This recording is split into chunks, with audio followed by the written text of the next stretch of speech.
চাকরি দেবার নাম করে লক্ষ লক্ষ টাকা আত্মসাৎ। হাইকোর্টের রেজিস্টারে সিল জাল করে চলছিল প্রতারণার অভিযোগে সিআইডির হাতে গ্রেপ্তার আরামবাগের নেতাজি মহাবিদ্যালয়ের গ্রুপ ডি কর্মী সমীরণ মাইতি। সোমবার প্রতারণার চাঞ্চল্যকর খবর সামনে আসে। জানা গেছে, অভিযুক্ত ব্যক্তির বাড়ি পূর্ব মেদিনীপুরের সুতাহাটা থানার চৈতন্যপুর এলাকায়। তিনি নেতাজি মহাবিদ্যালয়ের গ্রুপ ডির পদে কাজ করতেন। কয়েক মাস আগে গোঘাট থানায় ব্যক্তির নামে অভিযোগ দায়ের হয়। সেই অভিযোগের ভিত্তিতে সিআইডি গত মার্চ মাসে তাকে গ্রেপ্তার করে। পরে আরামবাগ থানার পুলিশ 5 দিনের পুলিশি হেফাজতে নিয়ে জিজ্ঞাসাবাদের পর সোমবার তাকে আদালতে পেশ করে। কলেজ সূত্রে জানা যায়, সমীরণ মাইতি 2022 সালে মার্চ মাসে কলেজে গার্ডের পদে কাজে যোগদান করেন। কাজে যোগ দেবার পর শারীরিক অসুস্থতার কারণ দেখিয়ে মার্চ মাস থেকে সেপ্টেম্বর পর্যন্ত ছুটি নেন।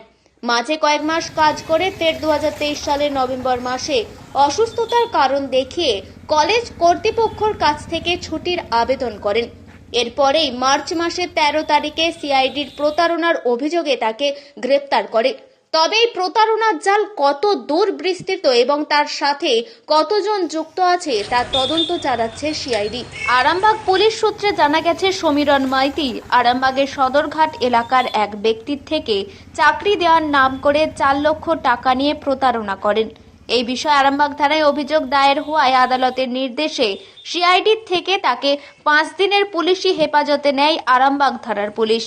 জিজ্ঞাসাবাদ পর্ব শেষে 5 দিন পর আজ ফের তাকে আদালতে পেশ করে আরামবাগ থানার পুলিশ। সিআইডির পাশাপাশি এই ঘটনা তদন্ত চালাচ্ছে আরামবাগ থানার পুলিশও। প্রথমেই আপনাদেরকে আমাদের কলেজের তরফ থেকে ধন্যবাদ জানাই সাংবাদিকদেরকে। আমি বলি যে উনি আমাদের ক্লার্ক নন, উনি আমাদের group D guard staff, exempted ক্যাটেগরিতে চাকরি পেয়েছেন।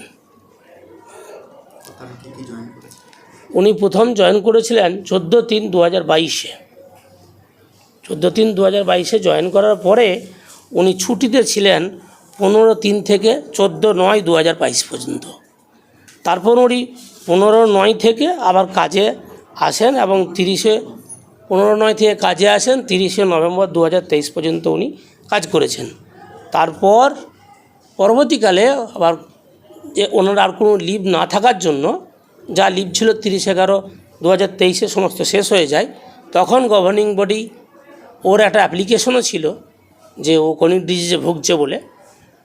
তখন গভর্নিং বডি তাকে আর কোনো লিভ না থাকায়, ও যেহেতু আসছে না, আমরা এক্সট্রাঅর্ডিনারি লিভ, যখন এমনিতে নিয়ম অনুযায়ী গভর্নমেন্টের যে কোনো ওটা মানে সমগ্র দেশেই বা আমাদের রাজ্যেও এই নিয়মটা চালু আছে, সরকারি অর্ডারে এক্সট্রাঅর্ডিনারি লিভ উইদাউট পে আমরা তখন দিতে পারি।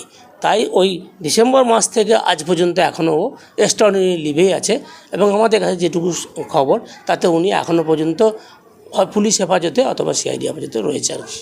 আপনাকে সিআইডি থেকে কি চিঠি করেছে? আমাকে সিআইডি থেকে ওইটাই জানিয়েছিল যে ওকে অ্যারেস্ট করা হলো এবং ও অ্যারেস্ট হচ্ছে, তার ডেট হচ্ছে আপনার ওই 13/3/2024। একটা গোঘাট পিএসে একটা কেসের ভিত্তিতে, কেস নাম্বার 403/23, আপনাদেরকে সেটা আমরা অফিসিয়ালি জানিয়ে দিচ্ছি। ওটা কি সিবিআই পরিচয় দিয়েছিল? না, এই চিঠিটা আমাদেরকে দেয় সিআইডি অ্যারেস্ট করেছে, সিআইডি দেয়।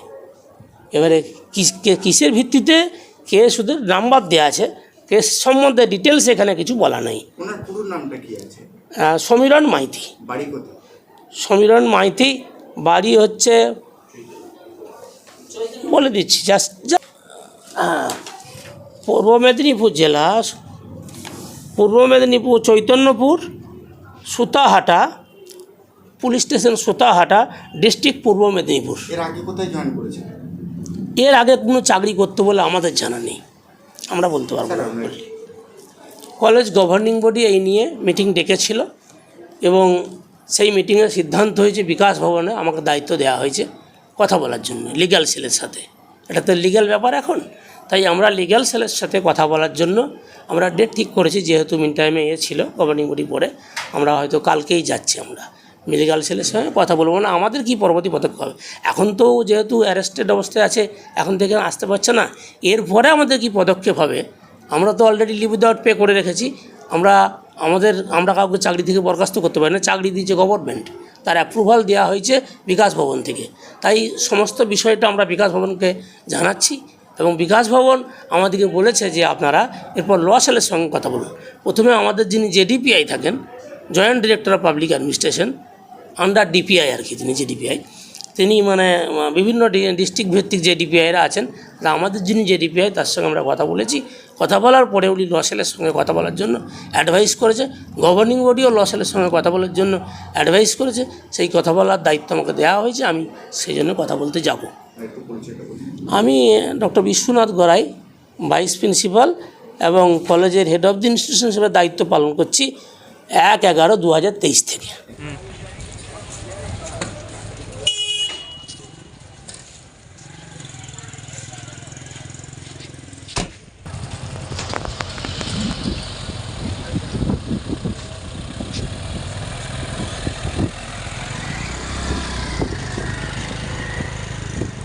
ওই চাকরি দেওয়ার নাম করে টাকা নিয়েছিল, যে কারণে যে ভদ্রলোক মামলা করেছে তার মেয়ের জন্য চাকরি সে চেয়েছিল, সেই কারণে পরবর্তীকালে চাকরি দিতে পারেনি।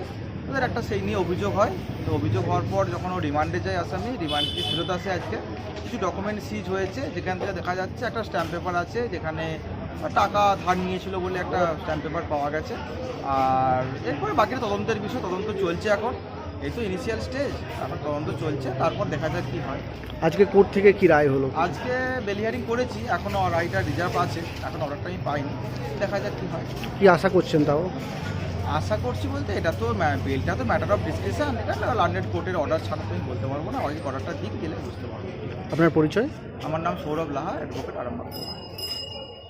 এখন আরামবাগেই রয়েছে প্রাণ আইভিএফ ফার্টিলিটি সেন্টার। নিঃসন্তান দম্পতিদের মুখে হাসি ফোটানোর বিশ্বস্ত প্রতিষ্ঠান প্রাণ আইভিএফ ফার্টিলিটি সেন্টার দক্ষিণবঙ্গের মধ্যে সর্ববৃহৎ এবং সর্বপ্রথম এআরটি গভর্নমেন্ট রেজিস্টার প্রাপ্ত আইভিএফ সেন্টার এখন আরামবাগেই। অল্প খরচে আইভিএফ পরিষেবা, বন্ধ্যাত্ব চিকিৎসার এক অভিনব অধ্যায়। প্রাণ আইভিএফ ফার্টিলিটি সেন্টার একেবারে অল্প খরচে পুরুষ ও মহিলার বন্ধ্যাত্ব পরীক্ষা, বন্ধ্যাত্ব চিকিৎসা সবকিছুই হয় আমাদের প্রতিষ্ঠানে। সুচিকিৎসার মাধ্যমে মা ও বাবা ডাক শুনতে পারবেন নিঃসন্তান দম্পতিরা। তাহলে আর দেরি কেন, আজই যোগাযোগ করুন প্রাণ আইভিএফ ফার্টিলিটি সেন্টারে। ঠিকানা বসন্তপুর, আমতলা, 2 নম্বর রেলগেট, আরামবাগ, হুগলি। যোগাযোগ নম্বর 7865858781 অথবা যোগাযোগ করুন 7908098172 এই নম্বরে।